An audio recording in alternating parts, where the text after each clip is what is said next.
Test, test, test, test. Hey everybody! Hey everybody! Hey everybody! Hey everybody! What is up? It has been I'd say a soft minute.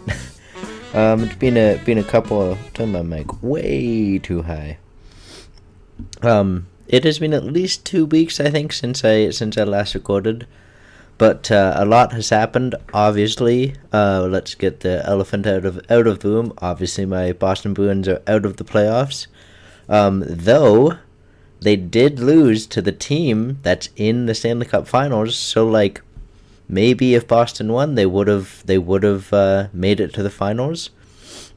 Honestly, that was a hard, tough series, and I will not talk about, because I've already talked about it enough.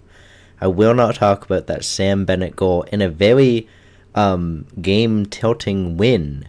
That if Boston won that game, it would have been tied 2-2, and anything could have happened. But just if anybody for some reason doesn't know, Sam Bennett, I believe, pushed one of the Boston players, like checked him into Swayman. Swayman physically couldn't get up and do his job, and then Bennett somehow miraculously gets the puck and shoots and scores it on basically a wide open net. The ruling is if the goalie can't do his job technically. So the ruling is let's say if the Boston guy fell into his own goalie and then Bennett scored, that's a goal. That's a goal all day, and I will say that's a goal. But what happened here was Bennett caused a penalty, then scored on that supposed penalty. And it shouldn't have gone in. It shouldn't have counted because that was the game tying goal. Boston was up if that goal didn't go in. Let's say Panthers do tie the game because they scored again, and they scored with like a minute left, I think. But if they didn't score that tying goal, it would have been tied with a minute left, gone into overtime, and yeah, Panthers still could have won, but it still would have been Boston's game. But I won't talk about that. I'm actually going to talk about the series now. The Panthers against the Oilers. So obviously I'm conflicted because I don't want the Panthers to win, but they're a team that has been doing incredible. They do not care about home field advantage. They do not care who they're against.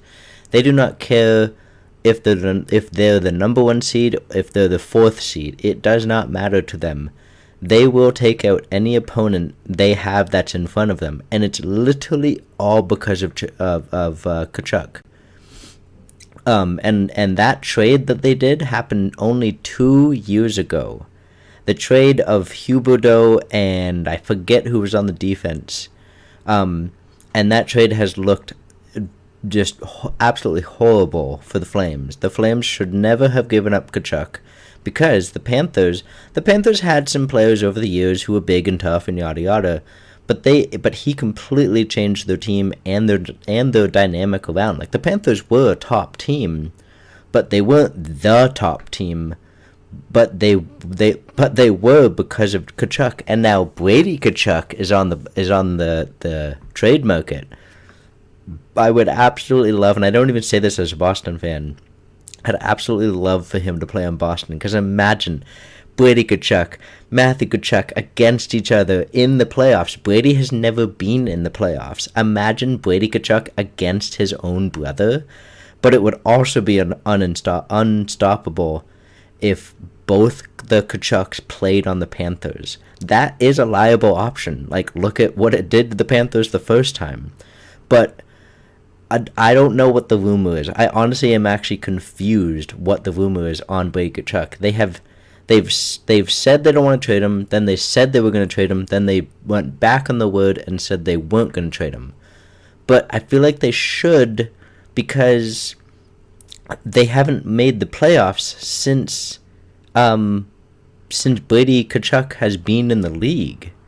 But on the counter argument, or the other side of that, is the trade that Florida made for Tkachuk. They've won to the Stanley Cup Finals 2 times in a row. Like, that's incredible value for one player. So you never know. I think they should trade him. I'm not saying to Boston. I'm saying they should trade him. It's like the whole Maple Leafs situation with Marner. But the issue with them is if they trade him for veterans, if they trade him for prospects, or if they trade him for picks, it doesn't really help their situation. Because if they trade him for picks, then you might as well rebuild and trade everybody else. Because what's the point of keeping Matthews for a rebuilding couple of years? Like, they're 27, they're 28. Like, they're right in their prime. And if you trade them for veterans, that hasn't really worked out in the past. And again, it just seems like you're going to lose that trade. Who trades a 27-year-old right in his prime, a very good player, for a couple of veterans that may or may not work? And then trading him for prospects. It's the kind of the same thing as picks or prospects. Younger. I'll change that to young guys. That would actually make sense just to get younger. But then again, you might as well just trade half of your core. I honestly think, and again, I'm not saying this as a Boston fan, and people might discredit this as me saying it as a Boston fan, trade the whole core. Tavares, he's every time I speak to a Leafs fan, he said they say, oh yeah, keep him. And if somebody ever said to me, oh, like shouldn't Boston trade Pasternak? But at least Boston has actually made it to the finals in the last four, like the Stanley Cup finals in the last 4 years. What have the Leafs have done in the last 20? They made it to round 2 in 20 years. Like, that's pretty bad.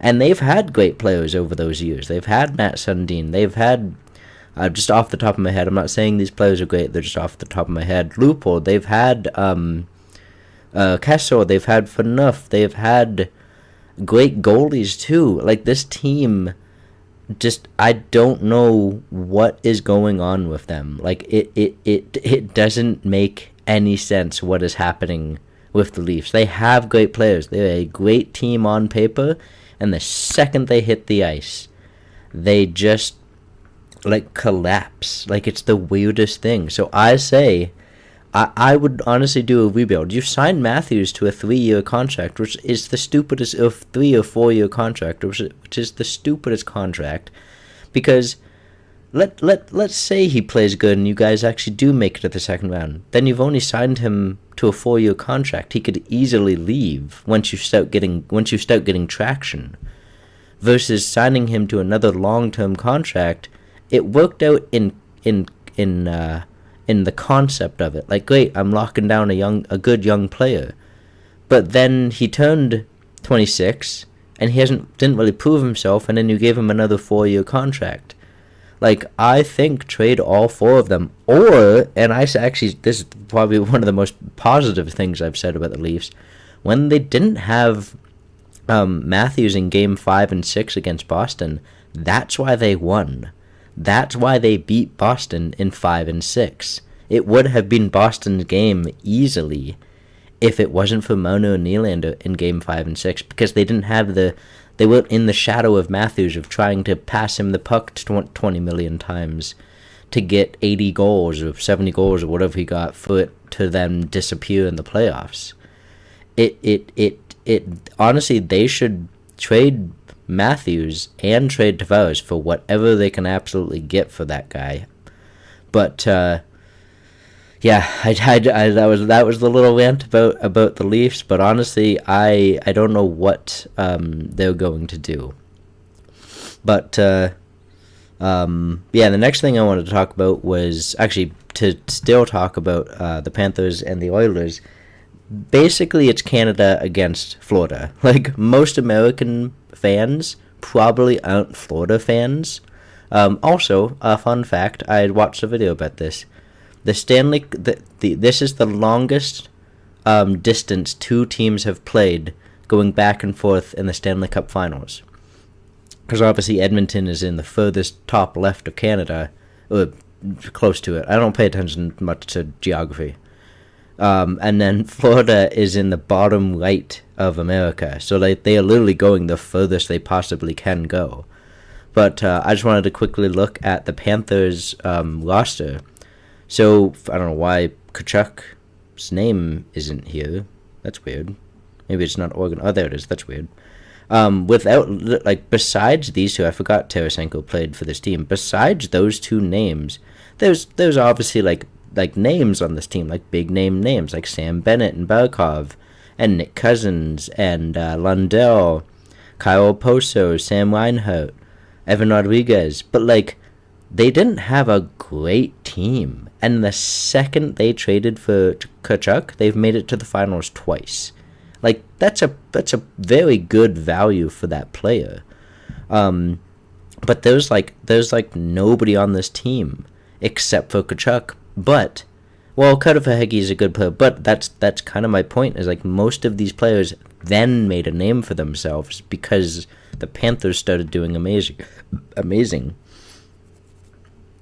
Like, their defense, besides Montour, it's nothing to go home about.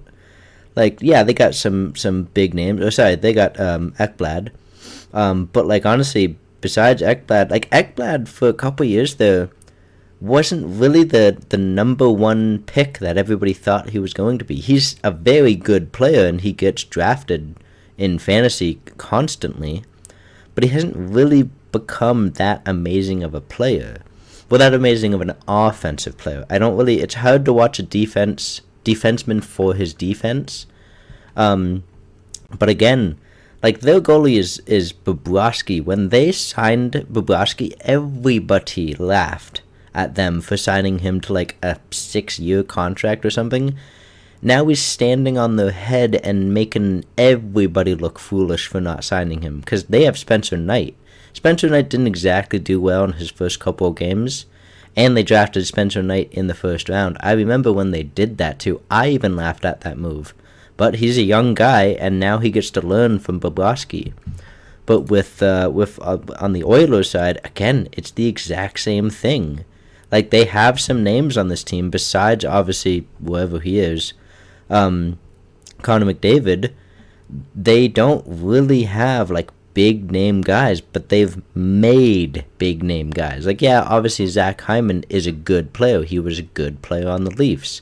But Zach Hyman has more points in one series than I think the Leafs had goals, or something. I don't know. It was something like that. Like, and I thought that was really funny. Or maybe how many goals the Core has scored. But again, like, obviously Adam Henrique is a name, but the Oilers have gone on this like little run of like picking up these players, and like we've rejuvenizing their career and making them way better than everybody thought they were going to be. Nugent Hopkins, McLeod, Evander Kane. Evander Kane was a freaking mess of a person. His gambling addiction, his off ice just issues, and then he's like maybe turned himself around, but at least on the ice he's not some goon that's trying to take everybody's head off. He's actually playing. Janmark, Dylan Holloway is actually he's a prospect, so he's still got a lot of years, but he's been great. Like, he's been awesome for the Oilers. Obviously Henrique, Sam Gagner.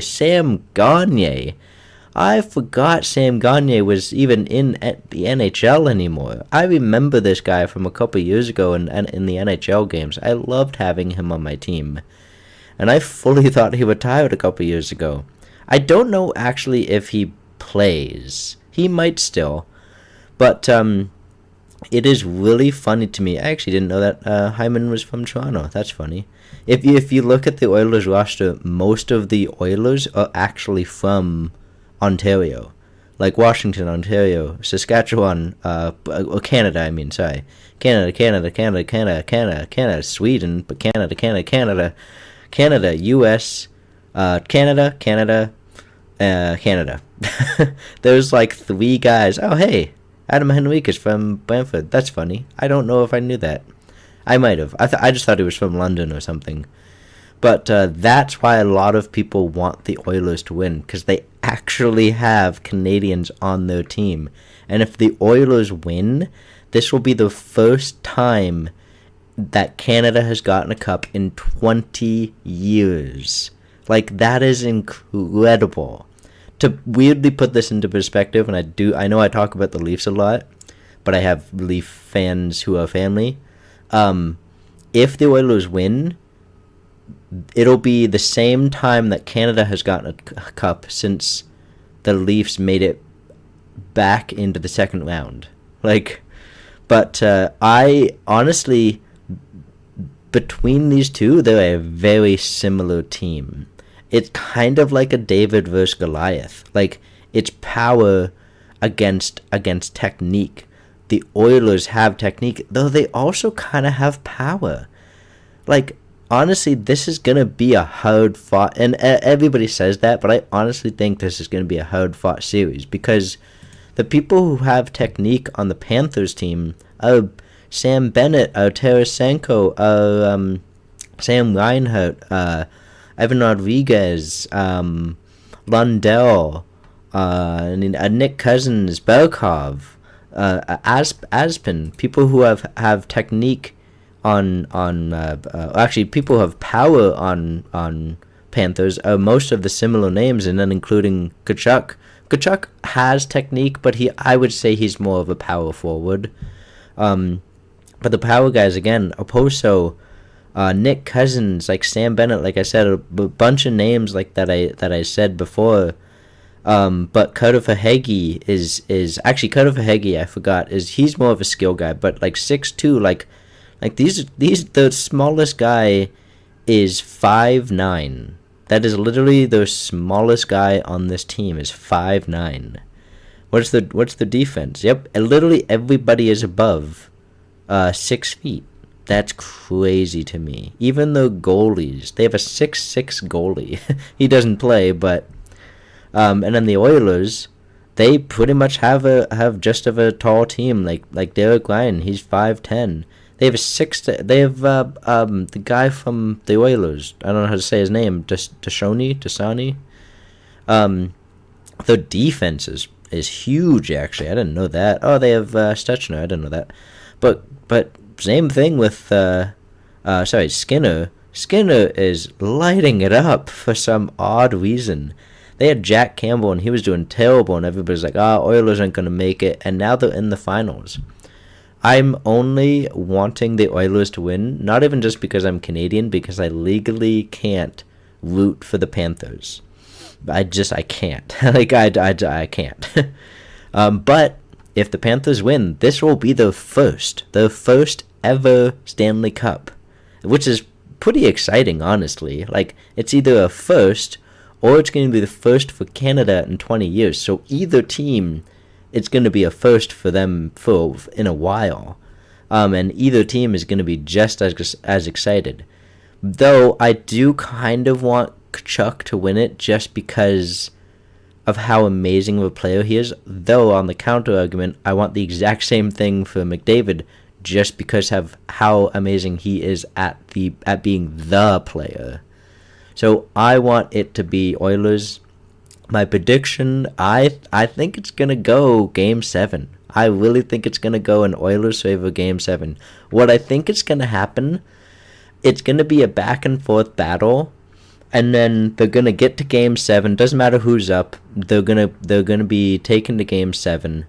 Actually, I'm going to go into a little detail of that. I think it's going to be the Panthers getting taken to Game 7. I'm gonna say the Panthers are gonna be up 3-2 in Game 6 and lose it, and then the Oilers are gonna have one final chance, because it's Game 7, it's anybody's chance, and I think it's gonna be McDavid, because the best thing that McDavid does is he's not a big power forward, but he knows how to stay on his skates. Like, he knows how to be tough. But what he does that no other player really does, he learns the fastest. He'll notice how you play and play against that, and use what you can't do in his advantage, in his favor. If Tkachuk can't skate backwards as fast as he'll skate forwards, then McDavid will try and turn him around and make him go backwards. If one of the defenses doesn't hit as strongly on the left side versus the right side, then McDavid is going to go on the left side.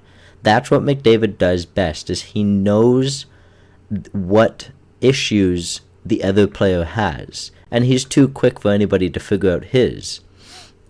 And so I think Game 7 Oilers. But to get on to just a quick topic, I forgot to talk about it, but the departures, well, potential departures of the Bruins is Jake DeBrusk, JVL, Patrick Maroon, Danton Heinen, Grzelcyk, Shattenkirk, Derek Forbett, and Lucic. And then restricted, that's unrestricted. Restricted is Boquist and Swayman.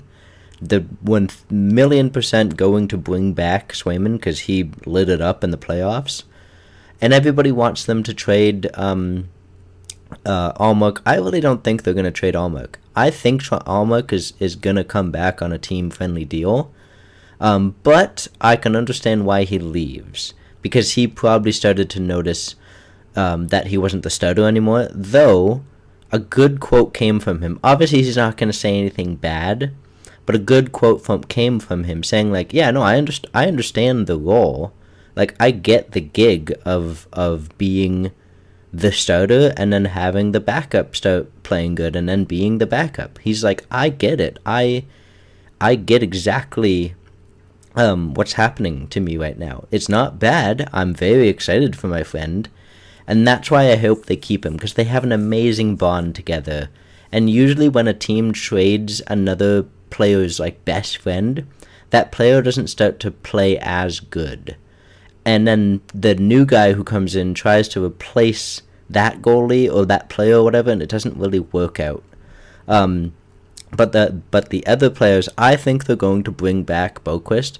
I hope it's on a team-friendly deal. Actually, sorry, he's a restricted free agent, so I think they're going to bring him back.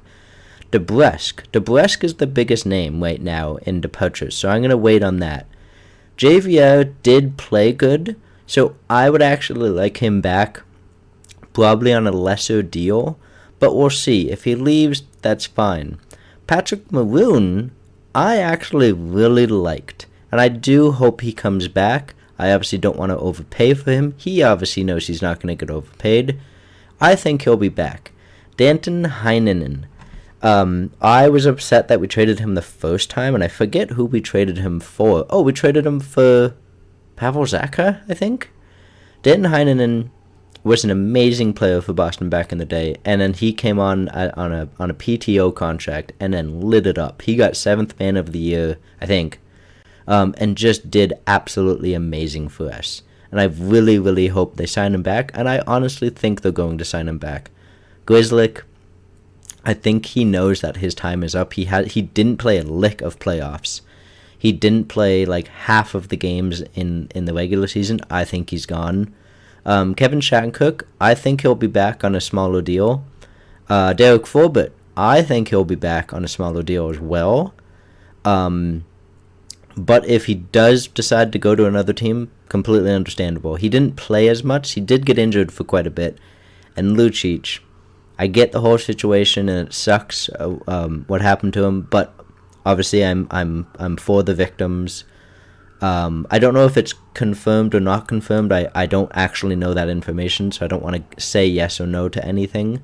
But he's definitely gone. But that's kind of a good thing for hockey terms. His money is off the book, so it gives more money to Boston to sign players back. Now, Jake DeBrusk. He's a very difficult name because he's very inconsistent. He's either the best player on the team or he's the worst player on the team, and I don't know which is which. But I don't want to run out of time, and I'm at the 24-minute mark, and I really wanted to talk about the Patriots. So just a quick answer. I think they're going to resign him just because he played great. But if he leaves, I get it. If he leaves, I do actually get it. But to talk about the Patriots, pretty much all of the Patriots, I don't know why it's just not showing all the names. All the Patriots that they drafted are signed. Actually, I think Polk, I think is how you say his name. I'll just start at the top. So yeah, Drake May looks awesome in training camp. It is training camp, so we have no idea how he's going to react. We don't know what the season is going to look like. Everybody has speculated from 1-16 to 10-9 to 5-15. I think he's going to do great, and North Carolina is more of a basketball team, though this is where we keep getting a lot of players that are kind of coming out of nowhere. Like Mahomes didn't play for like a big football team. Burrow did actually play for LSU, but I'm very excited about what he can give this team. I honestly think we could at least get 10 wins. I think we could get 10. And Jalen Pork, a great pickup in the draft. Like, everybody I think is going to underrate him, but he's having a great connection with May. And Caden Wallace, we have a great offensive line now. Like, Caden Wallace, I mean, there's not really much you can say about an offensive lineman, but I haven't heard anything bad about him. I've only heard good things. Same thing with Landon Robinson. Only heard good things. Now, I think the most underrated player in this draft is Javon Baker. He's 6... Oh, it's not going to... It might tell me if I click this. I don't want to get out of the screen. Javion Baker. Javion? I don't know. I think he's going to be an underrated player, and I think he might sneak himself into WL1. Pork might become WL1 just naturally, but I think Baker could make a position battle for him. Marcus Dial, just a typical 6th round pick. I mean, he looks okay, looks decent for a 6th round pick. I think the only reason they picked him is because Gonzalez got injured, and they just want to show up the depth. There's nothing else to say about that. That's simply what they did. Unless they like Dial a lot, but it's a 6th round pick. Joe Milton, I think again, just a show up on the defense. Maybe if Brissett's not playing good, you got Joe Milton, and Joe Milton's got a cannon of an arm. There's a lot of speculation that Milton could take over for May, but now it's a position battle. What if Milton plays better than May? Milton's then the starter over the 3rd overall pick. That's exactly, and I'm not saying Milton is Brady, but that's exactly the Brady situation with see, whatever his name is, I already forgot. I just watched the roast of Tom Brady too. But if Milton becomes a star, it's the exact same thing like Brady. Like, he's from Texas, I think those are the colors. That's not a big not a big football not a big football state. Well, sorry, Texas is. I don't know what team he plays for. But obviously he didn't do as good in the combine and all of that stuff. But I think that could be a sneaky pick. But Jaheim Bell is another player. He's a tight end. I actually forgot about Bell. I think he is going to be the starting tight end. They do have Hunter Henry, but he didn't do that great the past couple of years. I'm discluding last year because it was a bad year. But I think Jaheim Bell is going to be the starter. He's 6'4". He's a huge guy. Maybe he's 6'6". Honestly, I forget how tall he is, but he's a huge man. And this was just, I said this last time, but this was a absolutely perfect draft. We have no idea what's going to happen, but I think they're going to get 10 wins. I'm at the limit here, but I just want to talk about one quick thing. The college football game. I just watched the gameplay of it. I watched a breakdown of it. I am extremely excited for this game, and this is exactly how you make a Madden game, or make a football game. I will talk more about it because I don't like to go over 30 minutes. I could go over a couple minutes. They've just added so much to this game.